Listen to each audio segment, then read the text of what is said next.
So that's gonna be pretty cool.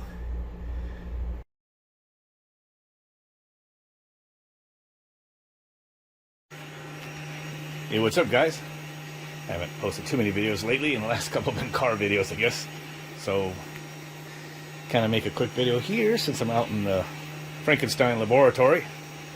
I posted some screenshots. I should have recorded the video when it was working, but I made my first brushless DC control, kind of in the works anyway. And it was working on this motor here. This is actually, I think there's a blower motor out of one of these, and the controller that's built in fried. I think I've showed you guys this taken apart before, but what I've done is the motor part, the permanent magnet section, is good. So I just pulled the wires to the outside, soldered some on, and then I can use it for testing or whatever. That's weird that finished already. My computer just made the noise of a USB being unplugged right when it started making the next board. But let me finish the video clip here real quick. So basically, I'm making a second one of these boards. And on the back side of it, I have a module. Some modules I found pretty cheap, like $4 each. Instead of using individual MOSFETs to make one. And this one's good for high voltage. And I should have some documentation on it. This is my schematic interfacing with it. Got this section here is over here. I'm not even using this part yet. That's the feedback that creates the pulses that come back that your microprocessor looks at to know the position of the motor, and then it'll pulse the next step in sequence. And that's how ECMs have been working. The older big scroll cage ECMs, you'll notice them bounce and rock before they start. Well, that's what it's doing, just randomly starting and then looking for that detect, through the voltage divider, which is what this is. This is just showing you an idea of how it works, but that's what it does. So basically, they use like resistor networks, which I've done this type, and what it does is you take the 3 wires coming out of the motor, you go through these resistors. One part makes like opposed to ground, because you're going to voltage divide it, and then you're going to also make a virtual common. This actually doesn't show it, but that's how mine has it. A virtual common, which is this one right here, which is my comparator in plus. I found this done somewhere else, but try to do my own program for it. And then you have your 3 inputs that are going to go into your microprocessor, and there are 3 comparator inputs, and that way it knows the relationship of where the motor went. 0 crosses, it knows to switch to the next set of windings. The way these permanent magnet motors are wound and work, they actually power 2 windings in series at a time. All 3 windings have a center common with no electrical connection to it, but it's just, that's how they are. And then it fires between 2 of them, kind of thinking like a Y versus a delta wiring, where you don't have any access to the center of the Y. So that's how it is, except for it's permanent magnet motor. And so they take the 3 wires and go and use resistors together, 1, 2, 3, with the other 3 going to common ground, and then the other 3 here, and this makes your virtual common, and then you have your 3 legs, and it will do like I said, it will have a 0 cross effect, and that's right when you have your comparator trip, and then in your subroutine you're going to have it go to the next sequence, and then that's how your motor will run. And once you get to that point, then you're going to just use pulse width modulation on each 2 windings you do, just how much current, and also, for relative torque. And I guess if you need to speed up, you're going to kind of increase that. The speed is just going to go by the sequence of the 0 crossing and the next firing order, but essentially, whether it can hold the speed, or it's going to increase the speed, or if it's going to actually slow down, is basically on the pulse width modulation, and if you increase or decrease it. So that's yet to come. For right now, I just had this programmed just to fire off. You have 6 connections. You got your high and low of each pair of MOSFETs that are inside it, which is right here. A lot of people just use these chips all discreetly, but this has them all built in, so I don't have to do that. That's why I found this. But So this is already set up from digital, interface from a logic level from microprocessor, and then you just fire your high and low MOSFETs here. The one's going to be connected to plus, the center tap goes to your winding, and then the other MOSFET goes to negative of your high voltage power. And here, just like it shows, you could put like 1 ohm resistors or whatever, something just to be sacrificial or just to kind of case it over currents, which I did to myself yesterday, and these thin wires I put in there weren't quite enough. It smoked it. So you have a pair of MOSFETs for each leg, and what it's going to do is you're going to put, like, say this one's going to be high, well, this one's low and this one's nothing, right? So what it'll do is it'll take this winding and go to plus. Think of battery plus. Well, at the same time, this one's pulling this other winding to battery negative, and what it does, your motor that's connected there, it's going to go through both windings in series and apply that power, and that permanent magnet motor will, turn relative angle to that.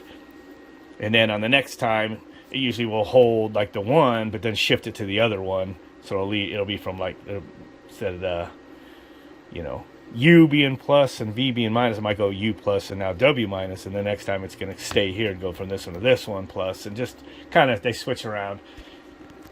I'll have to bring the logic up there to kind of show you how it works, but it worked, and I might actually get one together to show today if I have time. But it was cool. It was working until I hooked up a huge motor to it, and I turned up the voltage. Now they have this thing, and turned up the allowable amps, which I had for safety, and it looked like it was trying to make the motor go, but it was wigging out. And then I saw smoke come out of this thing. So if you ever lose connection to your computer and it lost its home point, it's really hard to rehome this again if it's just a spot that you pick a little bit off the edge. You can't go right on the edge because you need conductivity on an object like this to probe and everything. So I go a millimeter or two in, and then so I kind of kept homing it and kind of getting it to where it looks like it's going to land on the spot it already did before, and I think I might got it. We'll see it, but it's already kind of done part of this right here.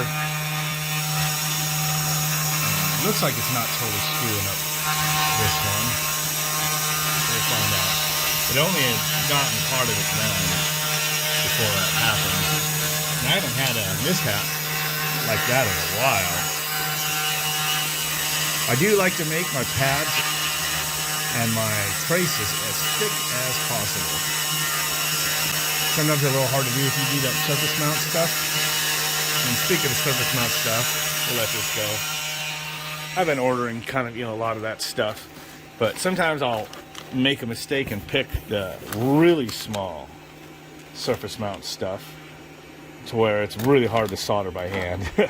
So some of the stuff, once I get the right thing, I almost need to favorite them. I want to reorder them from the same place. Here's examples of surface mount stuff that's I could just handle with my tweezers. These are capacitors. And there's some on the back right here. And these, I don't have any problem with those. And same thing with the scale of this chip. I mean, that's perfect surface mount. Actually, that's like full size, actually. For being surface mount, it's not actually. That's not even small scale. But there is also, there's a surface mount. I mean, it's just tiny as hell. Those are hard to get on there. You don't want the solder to go over to the wrong spot. I've used some, I think, right here because I ordered them by mistake, with the little filter capacitors that go along with my. Here's one right here.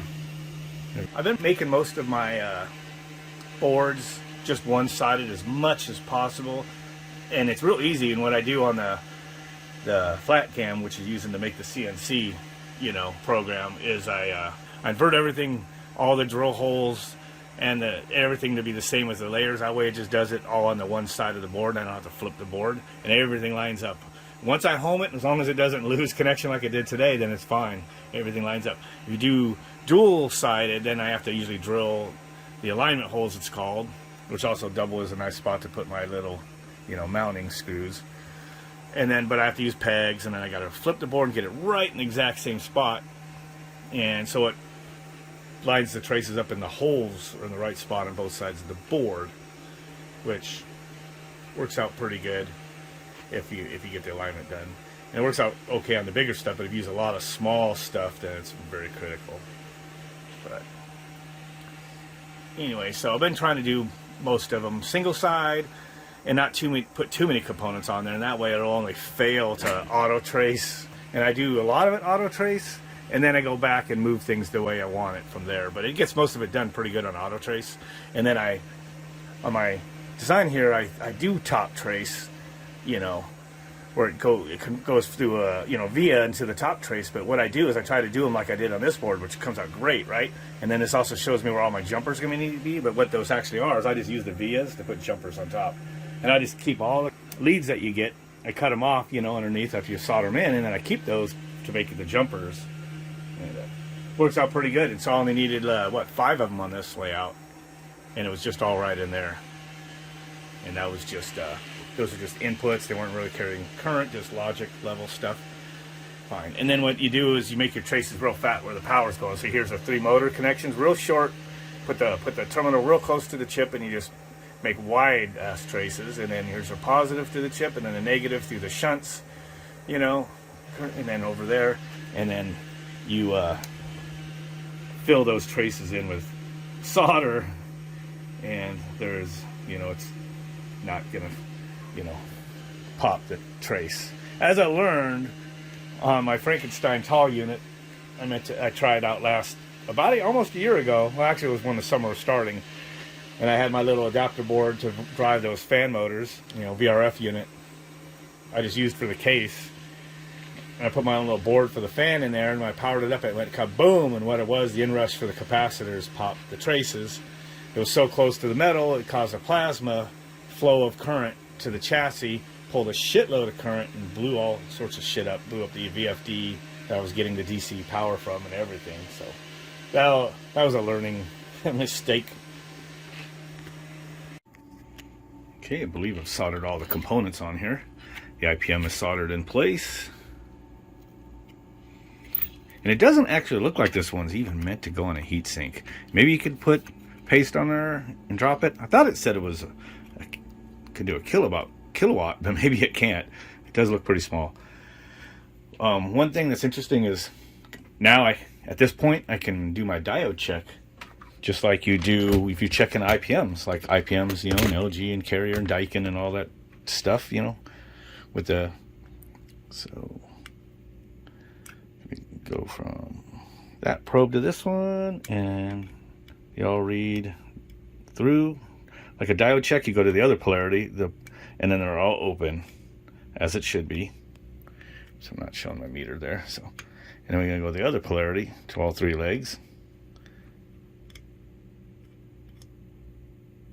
and this way it should be all open. So it checks good, all the connections good, the resistance are good, all that. So, and I've already checked a lot of my other connections, they all look good, so I should be about ready to power it up and see what happens. The other board I put together when I was at this point and hooked it up, it actually just worked. I have it running right now. Stop it. And I'm going to turn it back on. It runs fine.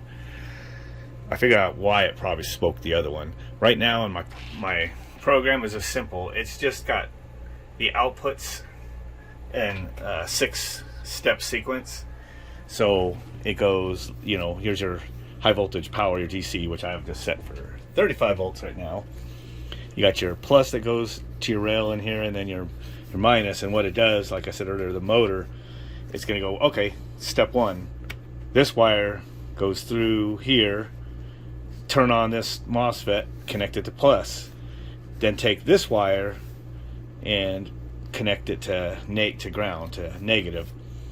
And then the next step goes and says, all right, leave this here, but now move this one down here to negative, this wire to negative. And then the next step's probably going to take this positive and move it down to here, so it's this positive, this negative. Well, the thing is, right now with this simple thing, it's just on all the time except for when it steps through the different sequences, but there's no pulse width modulation, it's just on. And if I turn my speed selector down, it goes really slow, it just stays on. And you're applying that voltage across the winding of the motor, which is a higher resistance because this motor's so little and it was forgiving. But that big freaking motor right there, you know, is like not even an ohm of resistance if you read across it. And so you just apply 50 volts when I turned it up right to that and then stop the speed. Well, just put 50 volts to a single winding without stepping at all, and it fried it. And even with it stepping, it's still putting full, you know, duty cycle of whatever until it stepped to the next sequence.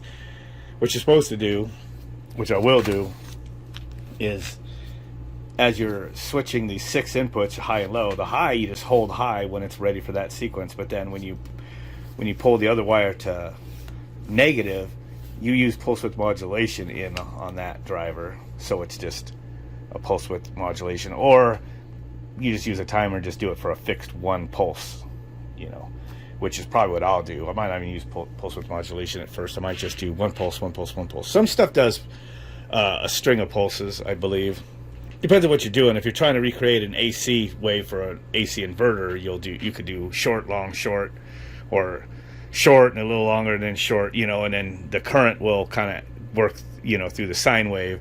But this is just permanent magnet DC motor, so you probably 1 pulse to step the motor. I don't need to use pulse width modulation. I probably just do an adjustable time on using one of the timers in there that I'm calculating. And what you do is if you need to speed up the motor, you just add a little more time. And you slow it down, you slow it down. What makes it go through the sequences at that point will be as it zero crosses with the detection. And speaking of that, I have that hooked up. I'm not using zero crossing yet, but I'm going to. Have never done it yet with these microprocessors, but it has built-in comparators, and it's got 3 or 4 of them in there. I think it's got 4. So somebody's already used one of these chips to kind of do one, so I know it could do it. And so I have the comparator in my circuit through the voltage divider, and I have 3 probes hooked up, and this is what it looks like as a motor spin. So I gotta slow it way down so you can kind of see it. And now you got like think of it as 3-phase, but it's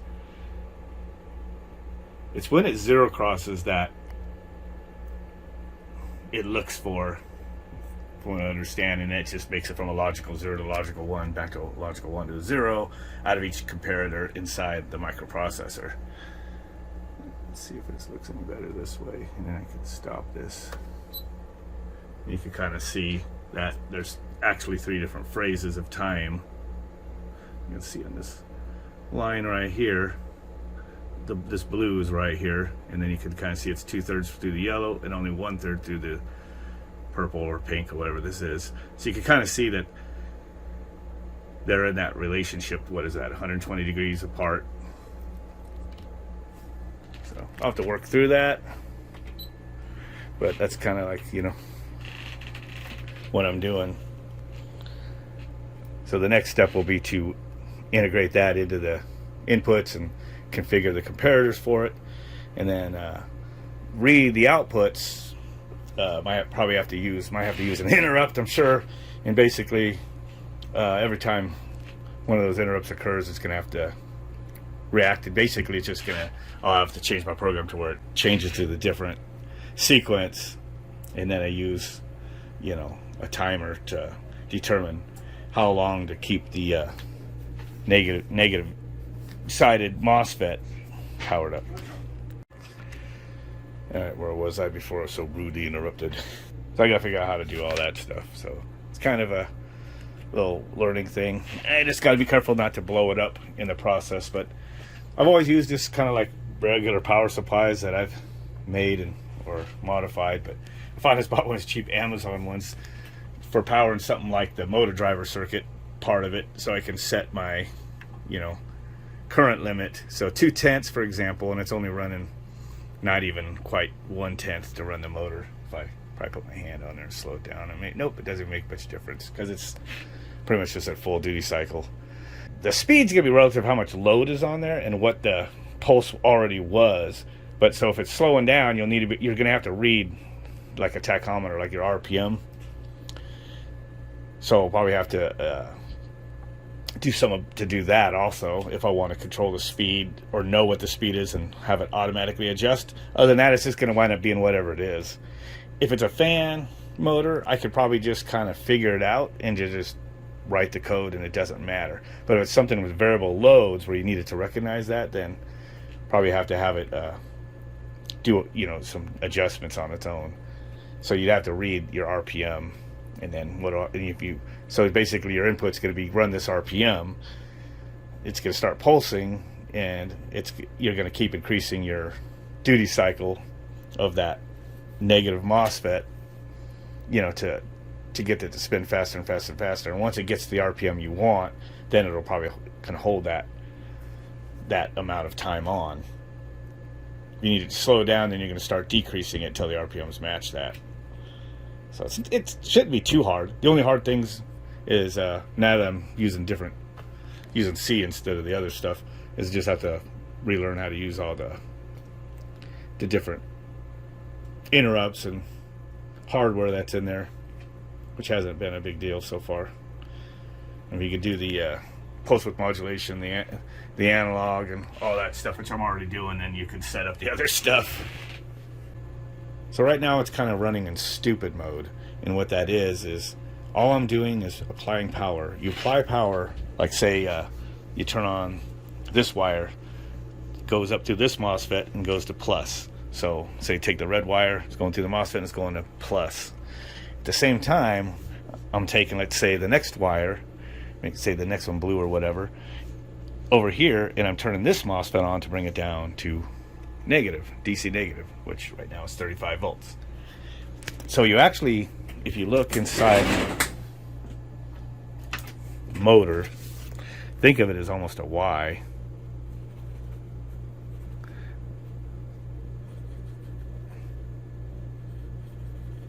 Like this, except for there's nothing connected to the center. So you got like your U, your V, and the W. And maybe that rotation's wrong, I don't know, but that's what your terminals are. So when you apply, say I'm gonna apply plus and then apply minus, it's these two in series now.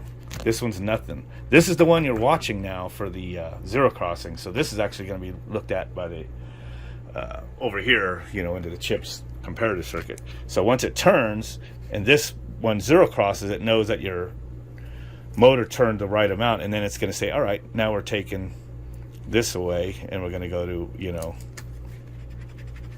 like this, and this is now looking for zero cross, and then it does, and then it holds that one, and then the sequence goes like this, and this one's looking for zero cross, and then that one's done, and now plus is over here for the first time, and now you're 3 steps in and you got reverse polarity, and then this zero crosses again, and then now it's over here, and then it zero crosses one more time, and you're up here, and then that's 5 steps, and then one more time, and it's gonna be back to how I started. There it is, 6 steps. That's how it works. Well, normally what you do is you put this MOSFET on, and you don't just turn on the wire to negative. You do a fixed duty cycle that you calculated, and it's just a pulse. So this only gets voltage applied for just a duty cycle, on and off. And then your motor's already turning until it zero crosses, then it's going to do the next step, on and off real quick, just whatever your duty cycle was, using a timer or something, or using pulse width modulation. And that's what you use pulse width modulation to all the negative triggers, you know, and then during your 6-step sequence, and all your positive ones just kind of, you know, just hold until the next step. But you're only just getting current, you know, as long as the negative one's on for that pulse. And then, because I didn't do that, and I'm just, right now it's just going through 6 sequence, and it's full power until it sequences. The power is always being applied, it's just sequencing it. There's no duty cycles, 100% duty cycles, just going through the 6 steps. So that's why the motor's probably vibrating a little bit. But it's a pretty high resistance motor, so this one's fine. But I believe wasn't thinking, and I hooked up that big freaking motor over there, you know, with it in test mode like this. That's 50 volts I turned it up to, and it just, that's like not even an ohm of resistance in that other motor. It's just stepping through there, but it was way too much current, and it just, especially when I slowed it down and just held the current to those 2 windings, it just smoked my IPM chip.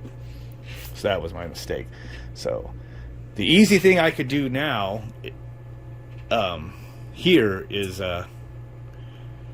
change it to where I'm just sequencing which ones are getting plus, and then add another sequence at the same time where the pulse width modulation is just they could do pulse steering. It's called. It's real simple in these, or actually right here it is. You could do pulse steering. That's not the part, but you could pulse steer to where you're using these different channels A, B, C, and D. This is for your full bridge, half bridge, all that stuff. But up here, but you could do pulse steering. I don't know if I have that page printed out. Had to work on this thing for a while, trying to, some trial and error, different things.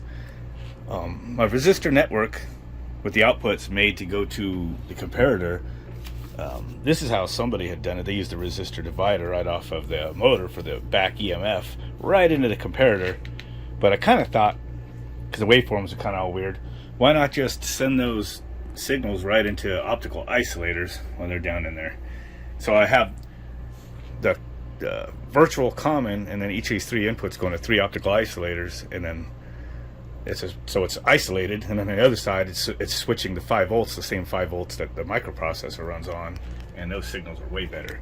I got some loose connections down here, so especially this blue one there. Whoop. Yeah, this sucks. Hold on. It's Amazon breadboard seems to be giving me some shit, but anyway, got them all connected. So this here is showing 2 back-to-back pulses and then a gap in 2 back-to-back pulses. That's only reading one of the phases. And it looks funny because what you have here is, as it does the polarity switching, here's my port D I'm using for the high outputs, and I'm using port E for the low, which I'm pulsing with the timer now, so I can adjust the pulse width of it. So so it's like the first one, which is so A high, the next with B low, and then it goes A high, C low, B high, C low, B high, A low, C high, A low, C high, B low. And you'll notice that every 2 steps, one of these stays the same, so it's A high, A high. But then now with these two are staying the same when the high switches. And once the high switches, then it stays the same on the next cycle of the low switches. And that's just how you're switching the polarity of the 3-phase DC synchronous output. So because I'm only looking at one of the inputs, you're seeing pulse width, but there's really the same thing for the next phase, and then 2 more for the next phase. They're just missing. So I have this so I can adjust my duty cycle. I also wrote in the code like a fail-safe now. That way I can keep turning the pot up. It'll never, it reaches a limit of how long that duty cycle could be on. So now you can't accidentally turn it on to 100%, especially when the motor stalls or whatever, and just put a shitload of current through the windings. These windings, the resistance is like over 100 ohms. They're really high. It's a really small dinky motor out of one of these. But like those motors out there are just a couple ohms. Some of them are even less than an ohm, I think. So they have real short high current pulses to them.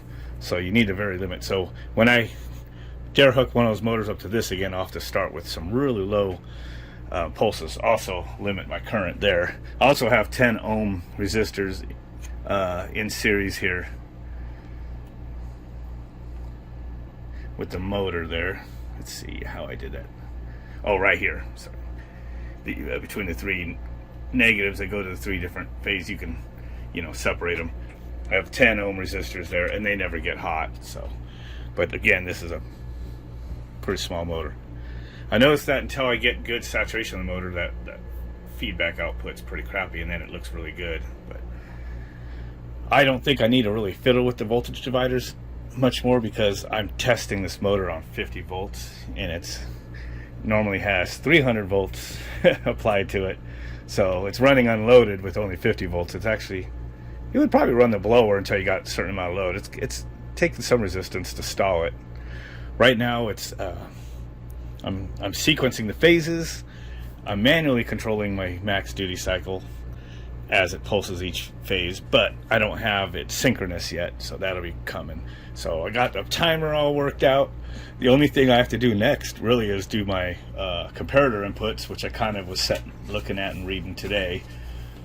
And once I get those to read these signals right here, you're going to see that with just some coding going, when it zero crosses, like it's going to tell it, finish up and tell it when to go to the next phase. So like this one went on. I could kind of line them up maybe, but basically as this motor turns, it zero crosses, and then when it zero crosses, you're like saying do the next one. So it could be that when this one finishes, it's time for this one, and then when this one finishes, it'll be time for this one that's absent, and then when this one finishes, it'll be time for this one. That's probably the way it looks.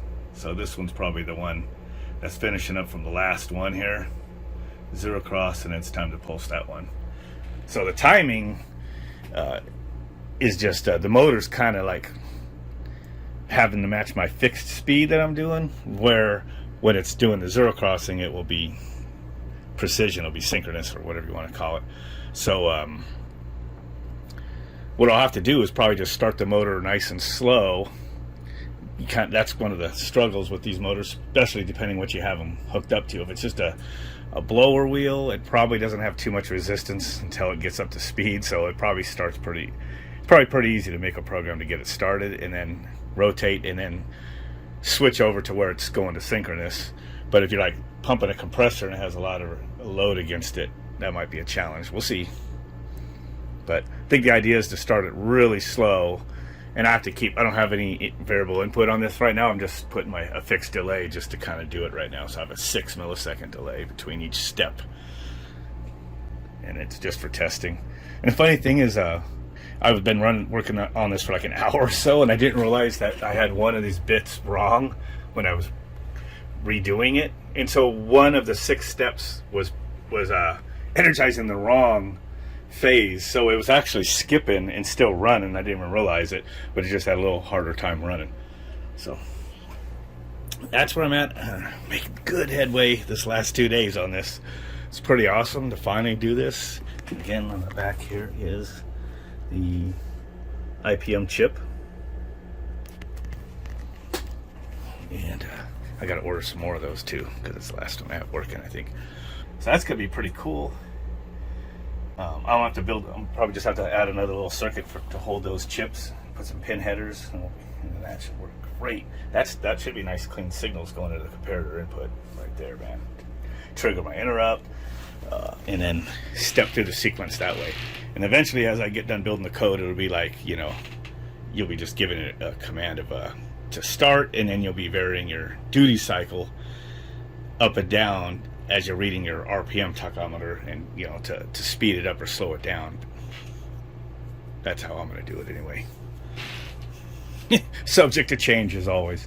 And there's the things like pulling shit for amps, and even if I kind of grab it and lock it up, it doesn't go up to, only goes up like a 10th. So pretty high resistance. Again, like I said, I got 10 ohm resistors in series. I've never gotten them hot, but things will be changing when I go from 50 volts to 300 volts, to these motors, because that's what they run. This might even say it. 20 watts, DC 280 volts, which is a pretty silly rating because it's 300 volts when you apply 208 AC to these units, and it's 330 volts when you apply a full 230, 240 volts, whatever AC to it. But it's pretty cool. This, of course, the sticker's wrong. It's showing the inputs. They had a 5-wire input because it had the IPM board built into it, but that board failed. So I kept the permanent magnet DC motor section just to use as a tester. I'm glad I did. So anyway, this is getting pretty interesting. So it's gonna have to be put on hold right now. I mean, that's gonna suck because I did a lot of reading over the last 2 days, a lot of reworking this stuff, a lot of printouts of the microprocessor, determining all my timers. You got all these port registers that you got to set, in your deal to make it work. And just like, there's a comparator, there's your analog to digital, and there's like page after page after page, set up, because basically, you're just selecting addresses to read an analog port, to send it to the converter. And once you know how that stuff works, then you can kind of start going faster at it. But there is a lot to figure out, a lot of steps, and everything has to be set right before any of those functions ever works, including like a timer or your interrupt. You got to make your interrupt handler, which the first time I've done it with this code, now I'm just using C like most other people instead of that other stuff. So And that right now, that's a pretty simple interrupt handler. It just when you trigger an interrupt flag, it goes there, and if my timer 1 interrupt flag is 1, then we're gonna clear all port E, turn off the timer, and clear the timer 1 interrupt flag, and then it leaves that interrupt handler. And then as it's going through the 6 steps, it just goes through each case, one of these, and then drops out. And the next step, it's the next, that's how you step through the 6 steps for the phases. And each time it finishes, activates the right port output, and then it's going to set the right output for the negative side, and then it's going to turn on the timer, turn on the interrupt flag, and then it's going to basically run that pulse until the interrupt needs to go and turn it off. So, just a simple program for right now. So anyway, starting here, I'm going out of town for some training, so I'm not going to be back till Thursday night. So probably won't be till Friday or Saturday, and depends if we do anything. Everybody wants me to do something when I get back. It's gonna be a good week delay on working on this some more, unfortunately. And all this is gonna have to sit. And it's always fun when you're racking your brain with code and with soldering and with circuits and all that stuff, and then you leave and then you come back to it. But that's how it's gonna go. And in fact, we might be a few days into this by the time you see the video, because I'll probably edit it while I'm away from home. So anyway, with that, anyone that's new, don't forget to like and subscribe and share the video. Catch you guys later.